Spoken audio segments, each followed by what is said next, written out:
Christmas, of course, a time of feasting, and succulent dinner is almost always the centerpiece of the holiday. This year, though, thanks to inflation, you could be paying too much for your roast beast or the goose on your table, whatever it is you like to eat for your Christmas meal.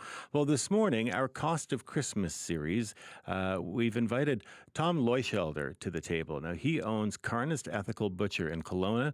We've reached him in our Kelowna studio this morning. Good morning to you, Tom.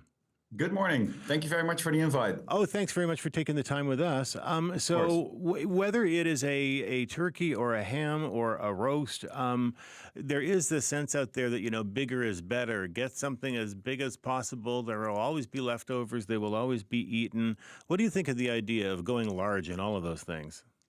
Well, it's really nice that you say this, because this is exactly the reason why I started this business with that philosophy, to fight that philosophy, actually. I think it's way better that we go a step back, eat a little less, but eat the right quality. So I'm a bit against the fact that it has to have bigger and better. Yes, it has to be better, but we have to go back to the source and find solutions to eat a little less meat. Sounds weird from a butcher, but Well, we right. have to think more sustainable. Well, that's it. I mean, and that's something I've been trying to do too: eat less meat, but when you do, higher quality meat. But what do you do? I mean, dinners are often sort of presentations for holiday meals. How do you present a smaller portion to people? Yeah, exactly. I think it's also important that we focus on the side dishes and how we present on the table.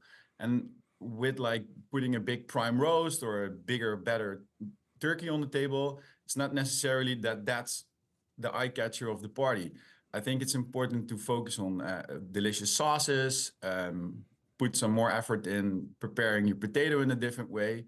And for example, preparing your potato, use delicious beef fat, which gives a really good flavor to it. Mm-hmm. You know what I mean? And turkey is probably the most common main course. And, you've got an image in our head of how it's supposed to be, what it's supposed to look like. How do you get, the best bang for your buck when it comes to turkey? Well, I think it's very necessary to not just put the turkey in the middle of the table and eat from it and pick from it.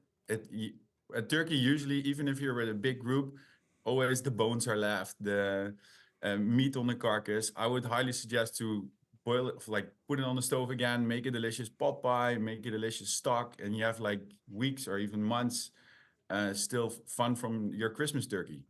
Right, and I mean, but isn't that something people already do anyway? I mean, I would almost never throw a turkey or even a chicken carcass away without without boiling it for stock. Yeah, at the very least, that's very important to do. But I think what people after the holidays are a bit done cooking. Yeah. Yeah, but it's still so important that we keep doing that and use the whole turkey. Mm-hmm.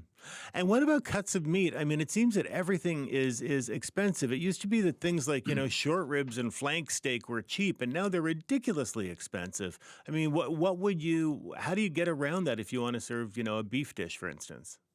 For example, I think a very good example nowadays, tartare gets more popular and popular, which is a cold cut beef. Mm-hmm. And people always tend to go for beef tenderloin, but it's really not necessarily. There's a lot of other cuts in the animal which are nice and lean. You chop it up anyway, so you can use a piece of the inside round, the center of it. It's going to be, in my opinion, as delicious.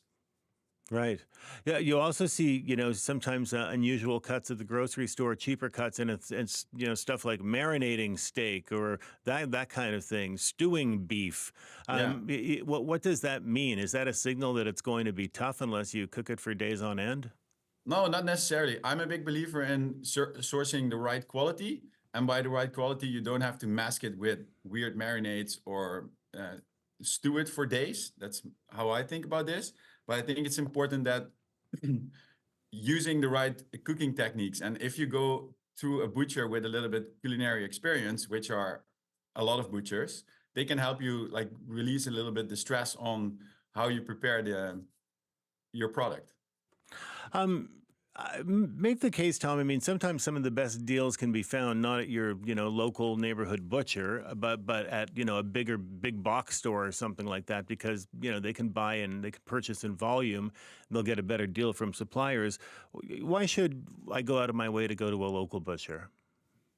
Well, I think you answered. It's so important to, first of all, we all agree, I think, on supporting local businesses. Secondly, this butcher can really help you release the stress on the holidays. If you want to support big box stores, well, I'm not the one who can say you should not do that, but I think it's very important, and especially how we run our business. We know exactly what the farmer does. We can tell people exactly where it comes from. And with that being said, it's for everybody's wallet possible. Going, for example, for a pork ossobuco, which is a little less expensive than a beef ossobuco, but it can be as delicious. So go to your local butcher and ask them for advice. So you get a way better deal, first of all. And secondly, it releases the stress for the holidays. Tom, all good advice. Thank you very much. And you enjoy your holiday. Thank you so much. Take care. Bye-bye.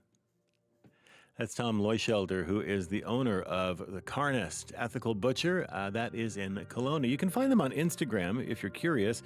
Carnist Kelowna. Carnist, like carnivore. Carnist Kelowna.